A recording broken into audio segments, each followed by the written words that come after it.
Okay, so in this video, we're going to look at the first of the SWEC points from the Bentham and Kant topic, which is the comparison of the key ideas of Bentham and Kant about moral decision making. To start with, let's just have a look at some of the basic points of comparison, and then the rest of this video will essentially look at this in more detail and give a bit of context and development to these main points of comparison. So Bentham's approach is teleological and consequentialist, whereas Kant's approach is deontological, so it's a more absolutist approach to ethics. So that means in terms of comparison, both theories are very different because they're just different forms of ethical theories. The second point that I think is a useful comparison point is the key principle for both theories. So we have the principle of utility, developed by Bentham, and that compares, of course, with Kant's principle of universalizability. And then thirdly, the meta-ethical starting point of both theories is quite different. So Bentham's theory sees the foundation of right and wrong in nature, so that means it falls into the category of ethical naturalism, whereas Kant sees the foundation of right and wrong in reason, which means that it falls into the category of ethical non-naturalism. So let's have a look now at the key ideas of Bentham on moral decision-making in detail. So Bentham took a consequentialist, teleological and non-religious approach to ethics. From one principle, he famously devised a complete ethical system around moral decision-making, which even included animals. And of course, this ethical system is known as utilitarianism. Bentham began his book, Principles of Morals and Legislation, with a statement that really underpins his approach to moral decision-making. He wrote, "Nature has placed mankind under the sovereign governance of two masters, pain and pleasure." Bentham argued that the natural instinct to experience pleasure and avoid pain is universal and sits at the core of moral decision-making. And as a result, he developed a theory of ethics that is categorized as naturalistic. Bentham theorized that whether an action is right or wrong can be worked out by considering the anticipated consequences of an action and the extent to which it will lead to pleasure. This is known as his principle of utility, and it's often summed up as the greatest good for the greatest number. The emphasis on consequences in Bentham's approach means that utilitarianism is defined as a consequentialist ethical theory or approach to moral decision-making. Bentham's utilitarianism highlights that moral decisions should be made by working out what the greatest good in each individual situation would be based on a consideration of foreseen consequences. Bentham claims that the amount of happiness or pleasure that will result from any action can actually be calculated and then applied to real-life situations using the hedonic calculus. Bentham believed that pleasure was empirically measurable in units called hedons through the 7 dimensions of this hedonic calculus, which he devised as his tool for moral decision-making. And here are the 7 dimensions of Bentham's hedonic calculus. So intensity, duration, certainty, propinquity, fecundity, purity, and extent. Now, according to Bentham, people embraced utilitarianism by their natural constitution. He thought his theory reflected how people naturally make moral decisions, and he also believed that the theory related to wider issues such as methods of government.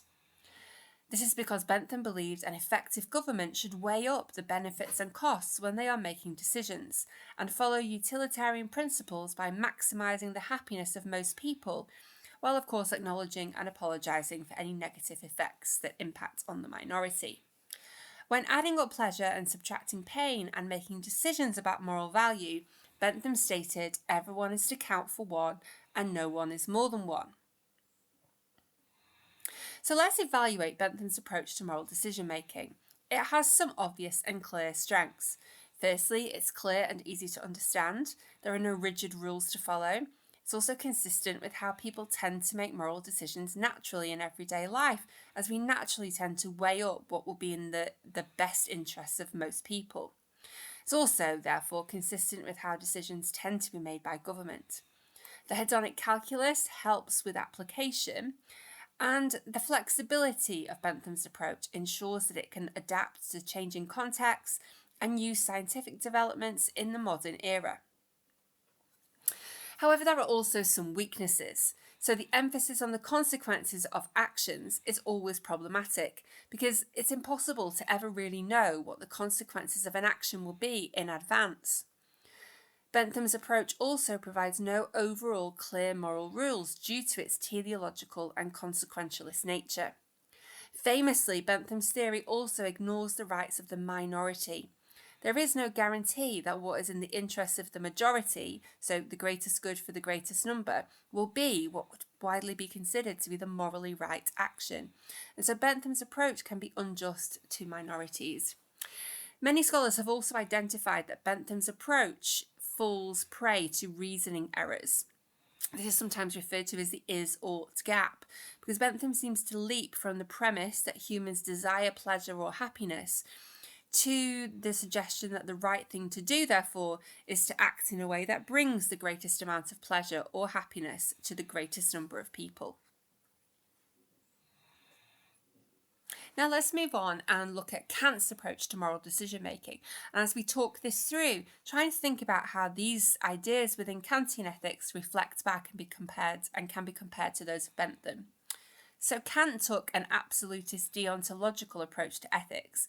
He argued that moral decisions should be grounded in basic rights and principles.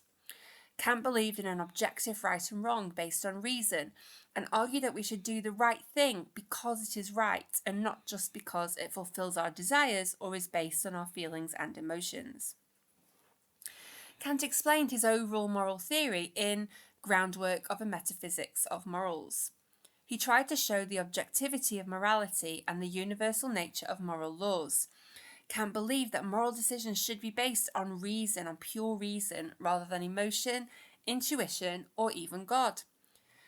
Kant argued that if people are to make decisions that are moral, they must have the freedom to do so, and therefore they must have free will. Now, Kant believed that duty should be the foundation for moral decision making, and he suggested that we know what our duty is when we use reason to tell the difference between hypothetical and categorical imperatives. So in Kant's theory, hypothetical imperatives only apply if you want to reach a certain goal, whereas categorical imperatives are moral commands that tell people what they should do and what their duties are. Now, Kant argued that these categorical imperatives are universal and objective. Kant identified helpfully 4 tests that could be used to help work out what categorical imperatives are. Let's have a look at those. So number 1, act only according to that maxim whereby you can at the same time will that it should become a universal law. Kant referred to this as the formula of the law of nature. It requires people to ask themselves when facing a moral decision whether what they are considering doing should be done by everyone in the same situation. This is often referred to as the principle of universalizability. Now, if the answer is no, then the proposed course of action is contradictory and goes against reason and would therefore be wrong.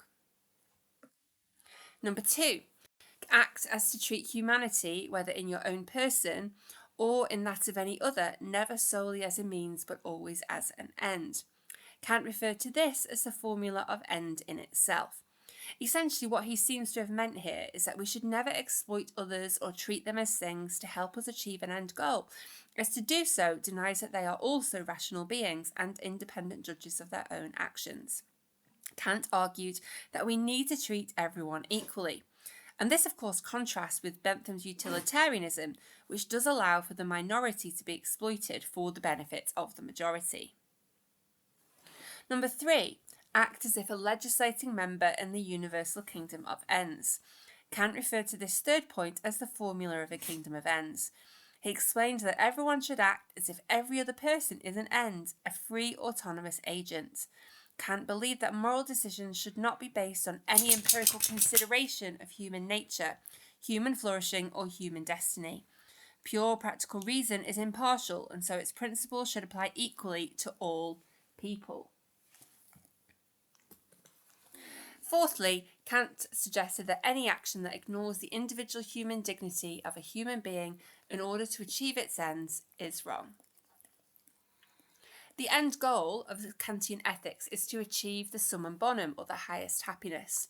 Now, to achieve this, Kant argued that not only do you have to follow the categorical imperative and do your duty, but you should also accept the three postulates of freedom, immortality, and God. Kant explained that the summum bonum is reached after we die and is a reward for acting morally. Now, to achieve the summum bonum, Kant taught that it was required for people to follow the categorical imperative and do their duty. However, they must also be careful to act for goodness, not for selfish reasons or to gain something else. This is because Kant argued that you cannot reach the summum bonum if you are simply acting morally to reach it. You must be acting out of goodwill, not just to attain a goal. And finally, Kant set out three postulates of practical reason to support his theory and ensure it makes sense as a whole. These are freedom, immortality, and God. In terms of freedom, Kant argued that an individual must freely act according to their own duty, using their own thoughts and actions to be able to achieve the summum bonum. Immortality, Kant stated that to achieve summum bonum, a person must accept that there is an afterlife and that we have an immortal soul, because if we only existed in the life we have now, then the summum bonum would not be possible. And thirdly, God, Kant argues that moral law is evidence to prove God's existence. He goes on to say that there is only one being that could reward those that follow the categorical imperative, and that is God. Let's evaluate Kant's approach to ethical decision-making now. So in terms of strengths, Kant's theory is to some extent clear. He sometimes uses language that's a bit challenging, and he seems to phrase things in quite a difficult way. But the key ideas are quite straightforward and are based on reason. He gives clear criteria to determine what the moral course of action will be in those four points we talked through. And the categorical imperative gives rules that are designed or should apply to everyone, and which also respect human life. Kantian ethics also makes it clear that there are universal duties that sit at the core of morality. It aims to treat everyone fairly, so it corrects the utilitarian position that the minority can be treated badly to benefit the majority. And lastly, a strength of Kant's approach is that it sees humans as rational creatures, which have intrinsic value, and it can be argued that this provided the basis for what we now have as the Universal Declaration of Human Rights. In terms of the weaknesses of Kant's approach, as we said, the key ideas are quite straightforward, but the way that it's expressed is quite abstract, and it also is not very easily applied to different moral situations in the moment. Kant implies that an action is moral if the intention behind it is to perform a duty, but it can be really difficult to ensure that the motivation behind any action is purely based on reason and not impacted by emotion. Within Kantian ethics, there's also no scope for the consideration of consequences, which ultimately is how many people, if not most people, make moral decisions in their day-to-day lives. Kant states that human life is of intrinsic value, but does not really explore how this could be applied in challenging circumstances, such as conscription in times of war, for example. It can be argued that that is an example of treating people as a means to an end. Okay, so just to finish off, in terms of the comparison between Kant and Bentham, I came across this really nice quote from an American social psychologist who made the following point about Bentham and Kant. The two leading theories in Western philosophy were founded by men who were high as could be on systemizing and who were rather low on empathizing. And to finish, it would be a really great idea, I think, for you to reflect on this quote and to think about what you think it means, whether you agree with it, and what evidence you think you could identify from both theories to support the claim of this psychologist that both Bentham and Kant were really, really hot on systemizing and not really so hot when it came to empathy.